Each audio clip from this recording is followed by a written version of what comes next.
no one is being held accountable yet. Hindi pa nga po tayo natatapos sa usaping flood control projects. At hindi pa tayo sigurado kung talagang inayos or inaayos na ba talaga nila yung mga flood control sa buong bansa.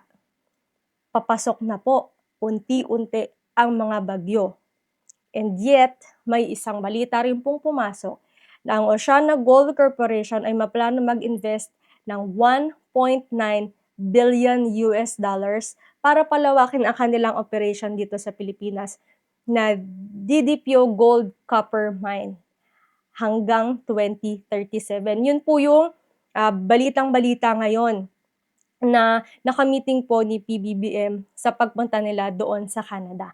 Yes, I know, marami na naman pong magsasabi na puro na lang kayo paninira, hindi na lang kayo matuwa na nagtatrabaho ang Pangulo natin.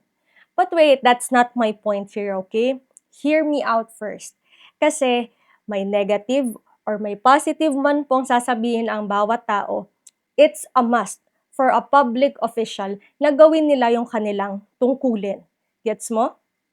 So, going back sa ating topic, which is yung investment. Meron po ako nakikitang 2 points dito. First, this one is investment. So, investment is equals to money. Alam naman po natin na currently, ang ating pamahalaan po, hot issue pagdating sa usaping pera. Did I say more? Second point, mining po ito. Meaning, magbubungkal na naman sila ng magbubungkal ng lupa, ng mga bundok.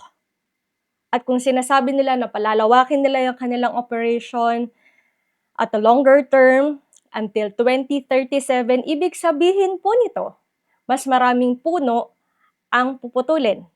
Mas maraming bundok ang makakalbo.